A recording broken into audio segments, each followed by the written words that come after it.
Hey, y'all, what's up? I think today we're just going to chat. Let's talk about 2025 trends in the bookish and indie author world. So on the reader side and on the author side that I think need to stay in 2025. I have my list here. Let's get into it. So let's AI. If you're going to choose to put AI in your books, whether I agree with it or not,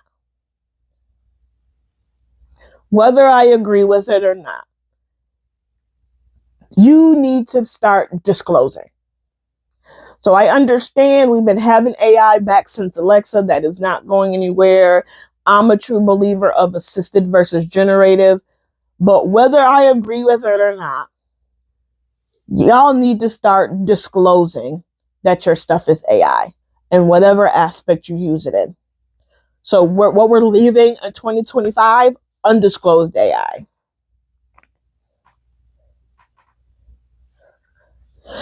I wrote this book in 2 days, or I wrote this book in 5 years. Let's take that little marketing thing and let's leave that in 2025. You writing the book in a week, I mean, good for you. I was going to say it's not a flex, but like, you wrote the book, you had somebody edit the book, you had somebody create the cover, you had at least a beta or two look at it, and then you published it. All of that happened in 7 days. Like, or if you've been working on a book for 10 years, your book is no better than somebody who took 3 or 4 months to write the book.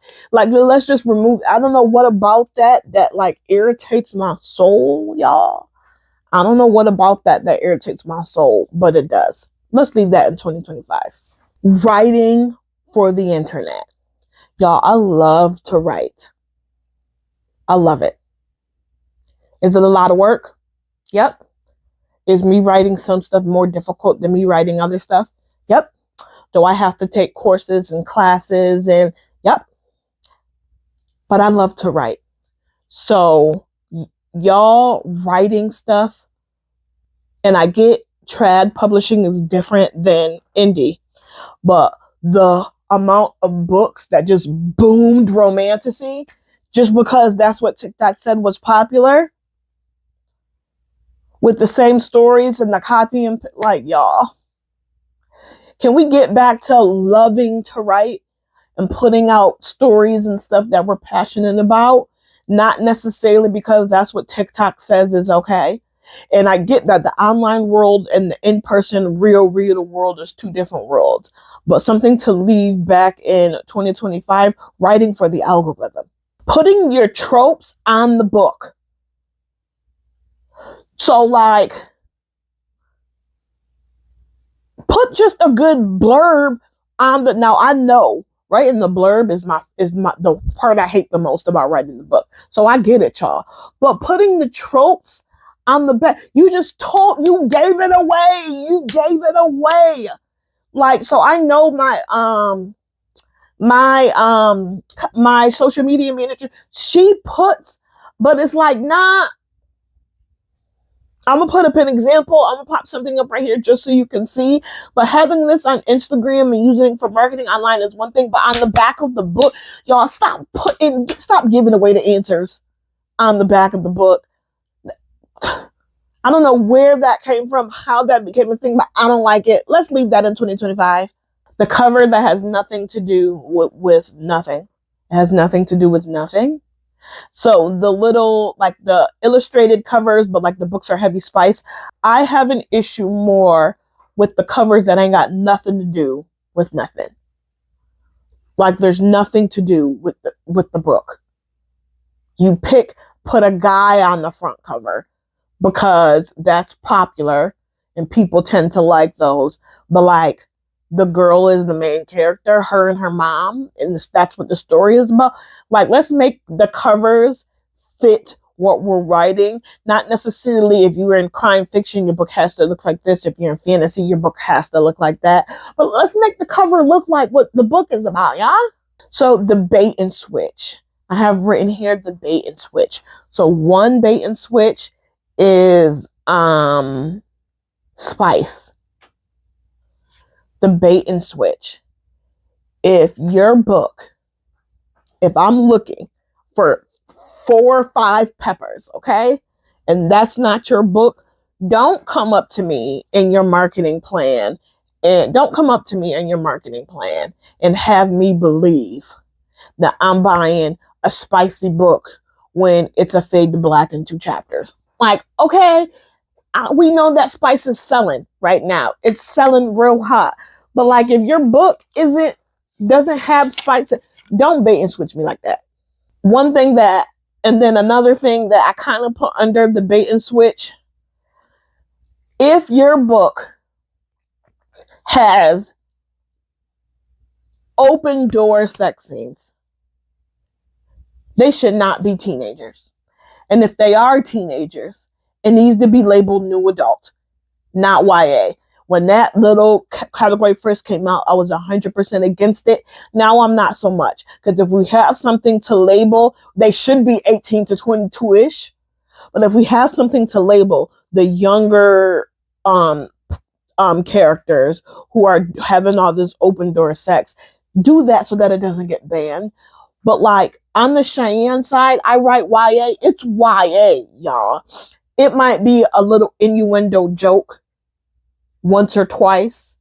They're dating, but like, we're locking pinkies. And I'm getting butterflies because you brushed your shoulder against me, right? They're teenagers. They're teenagers. Now, I am a teacher. I know what y'all kids be doing, okay? I know what y'all kids be doing. But if we're writing young adult, it needs to be young adult. Don't bait and switch like that. Trigger warnings. Let's leave not putting trigger warnings in the book. If you choose to put trigger warnings in there, not if you choose, because you should be.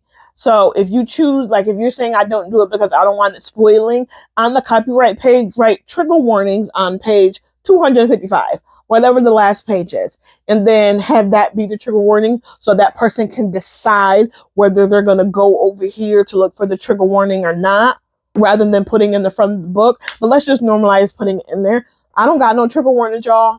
No triggers over here. Give me all the stuff. Give me all the stuff, okay? But all my books have trigger warnings. Even books that I published where I initially didn't do it, I have since then adjusted the copyright page and then republished all of those books to have the trigger warnings in there. Let's leave no trigger warnings in 2025. Something else I think we should leave in 2025, and like, I know y'all like to tussle. This might be unpopular opinion. I think we need to leave indie authors not having a team in 2025. And when I say a team, I mean an editor minimum, an editor, and a cover designer. Now, I know they ain't cheap. I have two different genres that I come out with one launch of each book at the same time, y'all. I know they ain't cheap. But assistive AI is not an editor. Not an editor. If I can't afford a cover designer, go to Fever. They have some very inexpensive ones. Go to 3D DIY. They have some templates, a very good professional looking. Y'all, let's not, if you don't have graphic design as a skill, don't go into Canva and slap some stuff together that look like a teenager did it. Like, let's leave not having a team in 2025. And then my last one, let's leave tagging authors in reviews back in 2025. Like, let's leave that in 2025. Don't tag me in a review, okay? Like, the reviews are for both the author and the reader. Because the more reviews you have, the more likely someone is to buy your stuff. That's how it's for us. It's for the reader so that the readers can know, like, what are other people's opinions. Don't tag me in your good or a bad review. But what people are doing is they're getting on these platforms and they talking big shit. And then they come tag the author so that I can see you talking big shit with the expectation that I'm going to be professional and I'm not. Boo, don't tag me. Don't tag me. Like crazy. Don't tag me. Do not tag me. Y'all don't have to email me talking about how much you hate my shit. You don't fill out the contact form on my site. You put your review of my stuff into the book first and leave me out of it. Okay? And then one last one I have just for readers. In December of 2026, let's not have this whole debate about one, audiobooks versus physical books, and two, how can you read that many books a year? I need people to feel confident and comfortable in themselves enough. Work on yourselves in 2026. So by the time we get to December, when people are sharing their accomplishment, that if your accomplishment is 25, damn girl, good for you. That doesn't make you less than me because my accomplishment is 110. Like that doesn't. Let's leave this tired old conversation that pops up every December because it's a self-esteem thing. Like it's a you thing. It's not a me thing. Whether I read audio versus regular books, that's a you thing. That I'm cheating. It's not fair. You do you. Don't worry about me doing me. Let's make this the last December that stuff happening. Okay? So guys, those are my attention. I will insert number here of 2025 trends that I believe need to be left in 2025. Let's talk about it down below. Do you agree? Don't you agree? Is there some on the list that I didn't put that you think should go? I'll see you next time.